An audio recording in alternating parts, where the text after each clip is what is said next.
안녕하세요. 소프리 짬뽕 알뜰 세트입니다. 중국의 웬디 덩이라는 여성은 여러모로 유명한데요. 한 달에 6만원 버는 중국인 노동자의 딸로 태어나 가난했지만 머리가 비상해서 16세의 어린 나이에 중국 의대에 입학까지 했다고 합니다. 하지만 중국 내 의사 대우가 좋지 않아 늘 불만이었다는데요. 18세 때 중국에 파견 온 50대 유부남 미국인 제이크와 불륜으로 미국 유학 비자, 유학 비용 등 모두 지원받고 미국으로 유학을 갔다고 합니다. 제이크 부부의 집에서 머물며 대학을 다녔지만 부인에게 불륜이 들통나고 집에서 쫓겨났다고 하는데요. 그 후 그들이 이혼하자 제이크와 결혼하였고 미국 시민권을 얻고 약 2년 만에 이혼했다고 합니다. 졸업 후 루퍼트 머독의 회사에 인턴으로 입사했다가 초대장도 없이 파티에 참석한 뒤 일부러 머독과 부딪혀 와인을 쏟아 아는 사이가 되었고 웬디의 적극적인 애정 공세로 애인으로 발전했다고 합니다. 머독은 33년간 결혼 생활하던 두 번째 아내와 이혼하고 3주 만에 31세였던 웬디 덩과 재혼을 했다는데 머독의 냉동 정자로 딸도 둘이나 출산했다고 합니다. 2011년 청문회에서 머독에게 한 남자가 면도 거품을 뿌리려고 시도한 적이 있었는데 그냥 맨손으로 때려잡아 버리기도 했다고 합니다. 그렇게 잘 사는가 싶더니 14년 만인 2013년 또 머독과도 이혼했는데 이유는 웬디 덩이 바람을 폈기 때문이라는데요. 바람 상대는 머독의 친한 친구이자 영국 전 총리인 토니 블레어 딸의 대부라고 하네요. 그렇게 이혼하면서 웬디는 오히려 위자료라는 이름으로 2조 원을 받았다고 합니다. 2017년엔 20대 초반의 헝가리 출신 모델과 연애를 시작했다고도 하네요. 이번엔 이렇게 생각하는 보법이 일반인들과는 완전히 다른 사람들을 모아봤습니다. 그럼 한번 볼까요? 첫 번째는 브라이언 존슨입니다. 그는 미국에서 성공한 기업인으로 온라인 결제 제공사인 브레인트리를 설립하였다가 2013년에 페이팔에 8억 달러에 매각하면서 말 그대로 억만장자가 되는데요. 2016년에는 뇌파기기 제조사인 커널을 설립했는데 이후로 프로젝트 블루프린트라고 하여 영노화에 어마어마한 관심과 돈을 쏟아붓게 됩니다. 프로젝트 블루프린트에 참가한 실험자는 브라이언 존슨 자신이었는데요. 이게 워낙 유명해지면서 우리나라에도 많이 알려지게 되었는데 그는 회춘하기 위해 매년 수십억 원을 들이고 있고 과도한 스트레스로 한번 몸과 마음이 망가진 후부터 젊음에 집착하게 되었다고 합니다. 현재 50주를 바라보는 나이지만 10대 시절 몸으로 돌아가기 위해 한 해에 200만 달러를 지출한다고 하는데요. 45세이던 2023년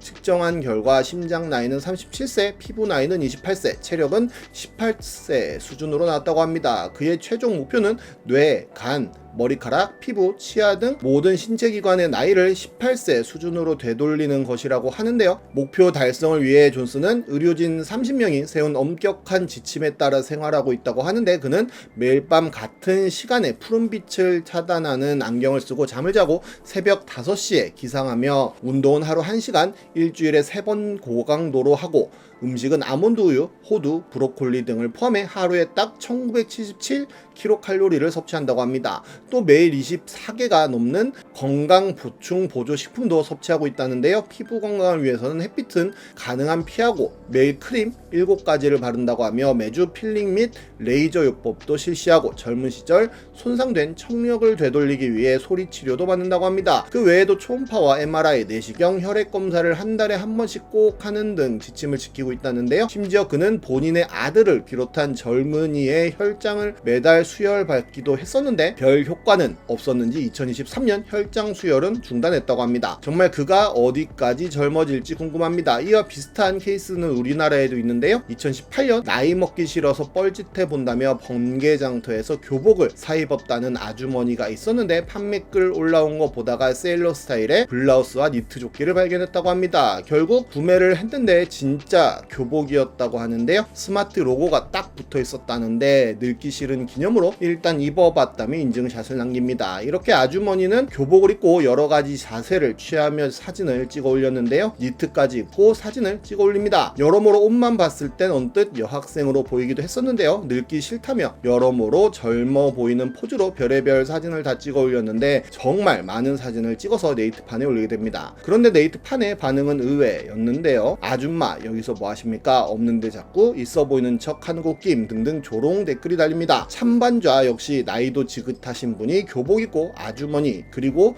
곁털 제모 좀 해달라는 댓글이었습니다. 다음은 보법이 다른 진상들입니다. 얼마 전 강남 50억 아파트에서 세 가족이 1인분을 주문했다는 뉴스가 나옵니다. 강남 개포동의 한 고급 아파트 단지 내 다이닝에서 1인 1식 규정을 안내한 직원에게 한 입주민이 고성을 지르며 항의를 반복해 결국 책임 직원이 퇴사한 사건이 알려졌습니다. 이 단지는 3,000세대 규모의 신축 아파트로 초삭가진 키즈식 그 이상은 1인 1식을 원칙으로 한다는데요. 40대 여성이 1인분을 주문해 두 자녀와 반찬과 밥을 나눠 먹었고 직원이 규정을 안내하자 그 여성은 즉시 고성을 지르며 반발했다고 합니다. 심지어 그 여성은 다이닝 관리사무소, 구청, 운영사 등의 여러 차례 민원을 제기했다는데요. 위생 점검을 다시 나오라, 커뮤니티 게시글을 삭제하라, 책임자를 교체하라 등 요구가 이어졌고 운영사 측에 금전적 보상까지 요구했다고 합니다. 결국 주민들에게 친절하고 신뢰받던 다이닝 책임자는 결국 퇴사를 했다고 하는데요. 해당 아파트 커뮤니티에선 그 찌질한 여성을 욕하는 글들이 엄청나게 올라왔다고 하네요. 배달 음식에 벌레가 있다면 무려 305번이나 환불받은 진상 손님에 대한 뉴스도 있었는데요. 배달 음식에 벌레가 나왔다며 환불을 요구하는 방식으로 2년 동안 300여 차례에 걸쳐 770여만 원 상당의 음식을 무료로 받은 갑질 고객이 1년 실형을